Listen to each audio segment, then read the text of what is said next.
Joining me to talk about this and take a stand of the northern leaders and other issues rising from the meeting is leadership researcher Dr. John Ekundayo. It's nice to have you join me this morning. Thank you. Great. Yeah. Now, I know you've been following this development as to the meeting that the southern governors had and the outcome of it. A lot of people have been reacting to it. And in fact, as at this morning, we got the position of the Northern Elders Forum saying there are conditions which the southern governors and even those in the south will have to meet, and one of it has to do with presenting the right candidate in that context. But talk to us, what do you make of this north versus south thing, especially when we are approaching elections? Well, it's the usual thing. That's what I would say. And but at this particular time, in the context of Nigeria at this time, the southern governors came together as representatives of their people, being the men in the saddle in their states, and feeling the pulse of the grassroots. Because I could read the statement of the Northern Elders Forum that, I think one of them said it's unconstitutional. Now, the issue is not about, we are not in a court of law. So it's not about legal or not legal. This is about political situation, political happenings. And the people, the governors are near their people. They could feel the pulse of their people. Why are there so many agitations? In the east, southeast, in the southwest. Even in the middle belt now, there's agitation. The middle belt is siding with the southern governors somehow. So there is a need, as a researcher, I'm a researcher, there's a need for the government at the center to genuinely seek feedback from the people on the streets. And that is why it is expedient to discuss. And what this call for is just dialogue. There should be dialogue across board. I remember way back, before the first advent of General Olusegun Obasanjo as president, the Nigeria was almost breaking. For those of us that are a little bit elderly, in fact, all this agitation also was there at the background. There was the Oduduwa Nation. They already had anthem. They already had flag. You see, but some elders moved. In fact, they took that move from the north. So Northern Elders Forum should learn from that. We are speaking now objectively. I'm speaking as a researcher now. I'm not siding anybody. I'm not on the side of the southern governors either. This thing should be by political consensus. It's not a matter of you must cede it to us. But at the same time, we look at the political expediency right now and look back what has happened before. I remember that time, some people had to come from the north, even to meet Obasanjo as he came out from the prison. And they had to, Obasanjo was not even a member of any political party at that time. So, and with discussions and everything like that, he later joined the PDP and everything like that. You see, and then all the agitations went underground. You see, that is the way to calm all this agitation, whether from the southeast or whether from the or from the southwest. Yeah, but why would it matter where the president comes from? Because the point there is, that's a very good question. Yeah, because the point there is, every time we come to this brink of election, there's the issue of where should the president come from? Oh, is our time now? Is your time now? Is their time now? Why should it matter really? Why it should matter is in Nigerian context. I will speak about Nigerian context. Yeah. I will speak about US, Australia, and the rest. You see, because our democracy is nascent, we need to develop and deepen it. But unfortunately, the political players we have, they are not helping matters. Even electoral now, we are battling with electoral. I wrote it in my column in the Nation on Sunday. We are foot dragging, especially the National Assembly. I've spoken to that on my column. You see, so there are some things that are not in place. And those are signs of nation failing. In the book, the Why Nations Fail, when you don't have inclusive and pluralistic institutions, economic and political institutions, the nation will tend to the cliff. So this is what we are having right now. So why is that? In Nigeria, anytime a president comes from a particular place, it is expected that he will favor his own people. This is the truth of the matter. He will favor his own people, his own constituent, in elected positions. This is the truth. So that is why the agitation. And with the present arrangement that we have, that is why a lot of agitators are coming from the southeast. They see themselves, that's the truth, marginalize the southeast. The southwest, they still saw themselves as marginalized. They believe that if there's restructuring, each region, like it was in the time of Sir Ahmadu Bello, the First Republic, Chief Obafemi Awolowo, Nnamdi Azikiwe, and the rest, that there will be development regionally, and then there will be a lot to just within our people economically to move around. But as it is now, it's like skewed, it's like obtuse.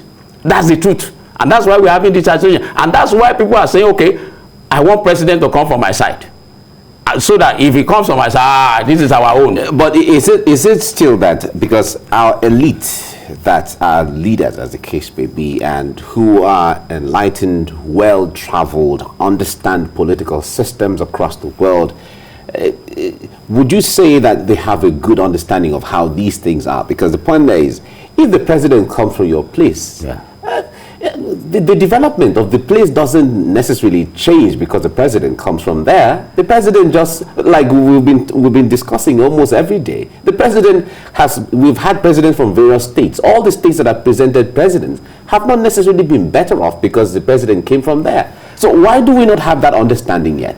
Why we are not yet there is that we have to know one thing, that the political office holders, whether governor at governor's level, presidential level, they have a lot of pressure on them from their people, demanding this, demanding that. And as a result of that, they tend to yield, even at times brushing aside the norms and even the constitution.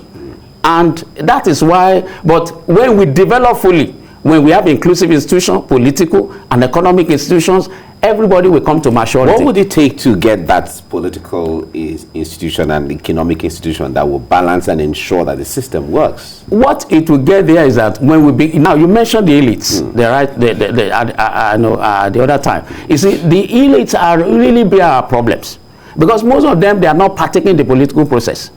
If at all we write things on WhatsApp or social media and the rest, ask how many of them, I'm a researcher, I wrote on these things, how many of them even have their PVC? How many of them even participate in political process in their ward, in their units, in their hometown? How many put, you find out that many of them, they are oblivious of the political happening. So it's now left to people who are mechanics, who are artisans, who are drivers.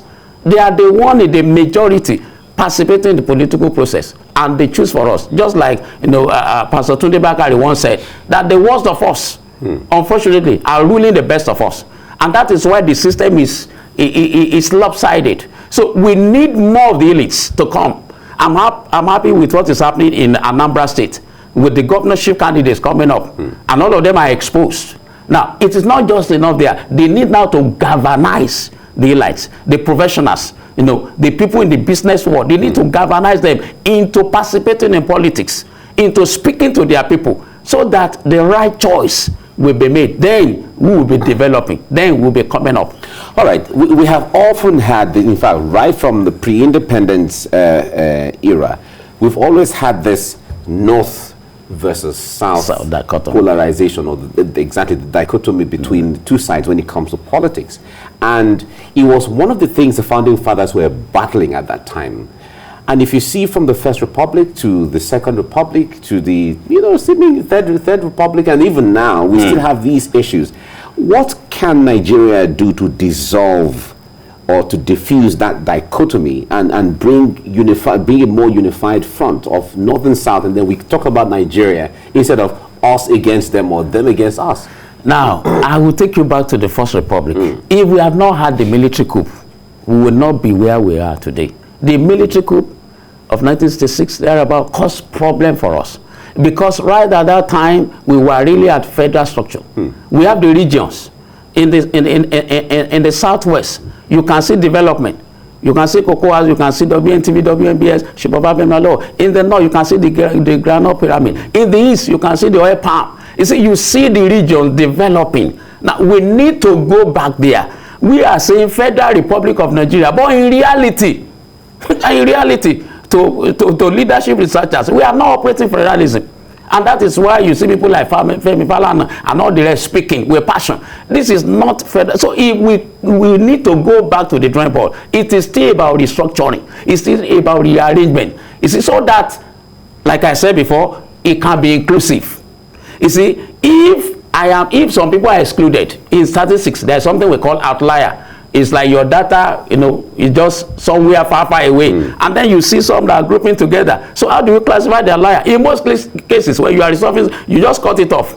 Because it doesn't. So some people see themselves as cut off until there's inclusiveness in the way we do things. And that will start by we talking and factoring all this from the north, from the south, east, and even the middle, factoring it together. Our fathers were living, Samadu Bello, we have Shibaba Memalo, Shibna Nnamdi Azikiwe, and all the rest of them, J.S. Taka from the middle belt. At that time, if we had not been if the military had not truncated the system, we will have developed along the line. We will have grown along the line. And it wouldn't have been, we have seen instances where Igboman was in the House of Rep or whatever in the Western region, we have seen that also in the Northern region where a Yoruba man or something like that, like Sunday Awoniyi and the rest of them. Yes. You see, so, but if we don't have this system in place, we'll be having agitation of, oh, I want this in my place, I want this from my place, and it will further We have 20 years and running, or 21 years and running of the Fourth Republic now, the democracy we have right now. Are you seeing the signs of development? Are you seeing the signs of stabilization or stability, as the case may be, from everything that you're seeing? Really, to speak the truth, I'm not seeing it. And I will still go back. You see, what you operate on matters. The constitution that we have now, the truth is, it cannot take us far. That is why, thank God that the present government say, okay, let the National Assembly factor in constitutional review. We need to review it. You see, in a situation whereby you have ministers coming from every state of the federation, it's a problem. You see, on the economy, there are some things that we need to really look at together. Because whether you bid for 50 years, whether you bid for 20 years, if you are bidding on a wrong foundation or a faulty foundation, I'm a civil engineer also, if you are bidding on a faulty foundation, it's a matter of time. That's what we call differential settlement. You will see crack on your building. And when the crack is emerging from the foundation and is opening up later on, you see that building. It's just a matter of years. Yeah, but when you talk about the issue of inclusiveness, is it not a good thing that we have ministers from all the states of the federation based on the principle of federal character, so that everyone has some level of sense of belonging? These are some of the things that we really need to look at. Let's go back to the First Republic. Okay. You see, we are not having something like this. You see, even look at the National Assembly. Look at the vote devoted to the National Assembly, to run, to operate. You see, and then we minister from every state of the federation. It's taking a large chunk, and we are talking of unemployment. We are talking about the economy shrinking and all the rest of the thing. That is why we need to come together. Which way do we want to harmonize this and to work together? We need to still retool our constitution so that at the end of the day, it will be inclusive. It doesn't mean I have to be in a position from any state. Somebody has to be a minister of this, a minister of that. But yet, it will still be inclusive if we agree together and work things out. What do you make of the call to go back to the parliamentary system of government? A lot of people are still agitating that, saying that it is cheaper to run and then it is easier, because anybody who is a minister would have been a member of the parliament, as the case may be. But others are saying, no, Nigeria has passed. Nigeria is too complex for a parliamentary system. My take there is that parliamentary system, we should not go there now. Okay. You see, my reason is the politics presently is part of what will come out in my column on Sunday. Okay. It's monetized. And even the National Assembly is not helping matters. You are telling me before I want to say I want to vie for governorship of my state, I need to come out so millions. So if I have ideas, I don't have the money, then I should go and sit down. You are telling me that it's only for those who have money. So if you begin to go back in this digital age we are in this time that politics is monetized, money bags are the one hijacking, and then you now say parliamentary system of government, in which, remember, those who were elected in the Congress is unicameral anyway, and they are the one to say this is the way. Exactly. And very invariably, it's just for a one money bag to just come and share for them certain millions of naira or dollars. And then you see the vote swinging. And then it won't be the true representative of what the people, the yearnings of the people, the leanings of the people, the longest of the people. So for now, for me, I would say, let's moderate our own presidential system. We can have we can still have a unicameral legislature. You know, just like is it Senegal, one of the African countries, you know, we can have that. That's part of the thing we need to rework and retool in the present constitution, so that at the end of the day, we'll cut off waste and we maximize what we have, or optimize it. When we talk about democracy, we often make reference to United States, especially looking at it from the presidential system, you know, and all of that. But when we were borrowing that system in 1979, we didn't take everything that it has, the way it is operated in the United States. We had to tweak it, you know, to fit into our own peculiarity. Now, talking about democracy, a lot of people are talking about the issue of the Nigerian peculiar and complex political situation. What is that complexity that makes Nigeria different from, say, South Africa, say, Kenya, say, Ghana, or any of these other African countries? Well, one thing with Nigeria and Nigerians is when it comes to power, you know, there's this agitation in every one of us. And, you know, we still need political education. Now, it's not about our size. You know, we normally boast ourselves, oh, we are the one most populous in Africa. The bragging rights. It's about, look at Kenya. Yeah. I think they have been having their own democracy all along. You know, look at South Africa. You know, so they have developed. You see, we have not developed to that stage. So we need to humble ourselves, eat the humble pie, and learn. You see, all this takes process. It takes process. So that is why we know, you see people having money, they want to adjust the system. But if we really have a robust constitution, a robust guideline, electoral act, that's what I've been writing, and I'm still going to write on it. If we have a robust electoral act, why can't we do e-voting, for instance? Why can't we have electronic voting? Until we begin to, and we're in digital age. Our National Assembly is still for dragging on the Electoral Act of 2010 in 2021. When we know we are not operating the same banking system of 2010 in 2021. You can sit here now and wire this thing and do banking, and you may not even show up. So what we are saying is that give us, you know, a electoral act that is modern. When we have this foundation of things, you will see credible people coming to come into our political system. Some people they are fearing the violence, the hooliganism, you know, that is all in politics, and they don't even want to participate at all. But when we begin to put things right, like in the electoral act, everything is set, you will see people coming. 2023 is still 2 years away. What do you make of agitations and the rhetorics of 2023 from now? Is it too early? Do you feel it's too early to begin to dwell? Because there's so much on the papers and everywhere. The 2023 issues are all over the place already, and it's 2 years away. It's less than 2 years. I have to remind you. Is it because technically? yeah, technically. Is it because the first election comes up in February 2023, and we are now in July, so it's less. Okay. Than let's leave that by 2-3 months. Yeah, let's just leave that aside. Right. Now, there's this issue. Is it about who becomes what? Why are we having this agitation? What can really douse this agitation is to have consensus, which you have to come through dialogue. You see, because let me tell you, once there is this consensus is reached, and I've done the research. The two major political parties in Nigeria from 1999 to date hold the ace to who becomes the president. It has always been. You know, all the other political parties, third, fourth, whatever, they can't make anything. They didn't make it. When President Obasanjo was saying that the other time. So these two political parties, that is why there is a sense in the meeting of the Southern governors.